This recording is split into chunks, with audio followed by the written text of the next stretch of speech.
Hujambo mpenzi mtazamaji wa AGR News Kenya. Ni wakati mwingine tunakuletea habari kwa kiukamilifu, na haya ni baadhi ya yale tumekuandalia siku ya leo. Ruto si maskini, asema Raila Odinga. Mwanamke mmoja aaga dunia kwa kupugia pombe Kakamega. Mkutano wa naibu rais William Ruto Nyamira ulisimamishwa ghafla. Hujambo na karibu. Jina langu ni Zadok Dennis. Kiongozi wa chama cha ODM Raila Odinga amemkosoa naibu rais William Ruto kwa yeye ni mlala hoi na kudai kuwapigania maskini nchini. Akizungumza wakati alikutana na viongozi wa kike katika chama cha ODM, Raila alisema Ruto amejitajirisha kupitia kwa serikali na hawezi kujiita hasla. Tunajua ukombozi ni kina nani. Tunajua wale ambao walikuwa wanazuia hiyo ukombozi. Nani hajui YK92? Wakina nani hao? Hao sasa ndio wanakuja kututetea ukombozi. Fisi amejibisha ndugu ya kondoo. Tena nakuja nalia kama kondoo.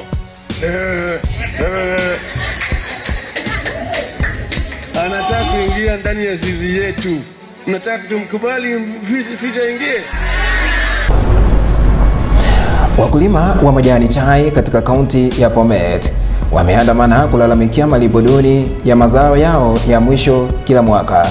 Wakulima hao walikosoa kampuni ya KTDA na kusema wamekosewa pakubwa na wamekuwa wakitegemea majani chai. Very much. Majina mimi naitwa Cheriot Baliach. Hapa tumekuja kuandamana juu ya bonus ambaye ni duni. We are paid 8 shillings and we are requesting the KTDA aongeze hiyo up to 40 shillings. Maisha ya sasa we cannot sustain by 8 shillings.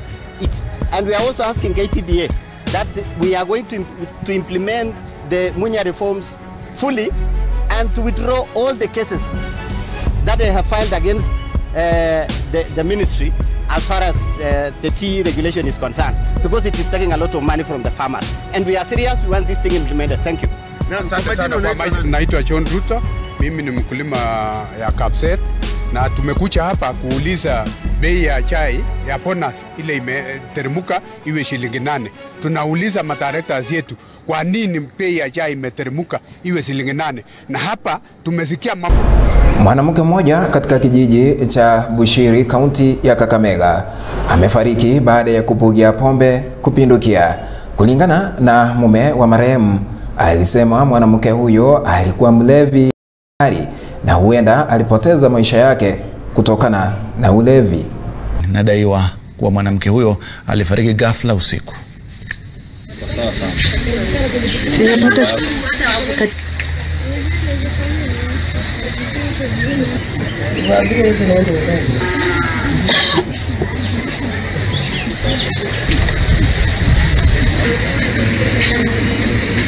Kapata bibi yangu yenyewe hata kuamka hata kutembea hawezi. Nikamkalisha kwa pikipiki nikamfungia makono huku ili asiachane. Nilikuwa naendesha pikipiki kama nimemfungia makono huku ili asirudi nyuma, hakuna mtu akunishikilia. Nikamleta paka wapi? Hapa kwa geti. Sasa wakati nilifikisha kwa geti hapa, alitaka kwa bibi tena akafanya nini? Akaanguka. Hiyo ilikuwa ni kisa, sijui bila yako, sijui bila amekaa saa hiyo, sijui ni kisa. Nilikuwa sijaona mambo mabaya ama msukumano, lakini pombe iko. Nikaambia kijana, sasa mkikunywa wote wawili ni shida itawapata kutokana na pombe. Mkutano wa naibu rais William Ruto ulisimama ghafla katika eneo la Kibirigo, kaunti ya Nyamira, baada ya maafisa wa polisi kuwatawanya watu ambao waliokuwa wamefika katika eneo hilo. Waziri wa usalama nchini Fred Matiang'i amesema kanuni zote za kamati ya Joseph Kinyua lazima zifuatwe bila kuzingatia hadhi ya viongozi. Ruto alitarajiwa kuwasaidia wanabodaboda katika kaunti ya Nyamira. Fikia hapo ndipo nahitimisha habari katika siku ya leo. Hadi hapo kesho, na watakia utazamaji mwema. Jina langu ni Zadok Dennis.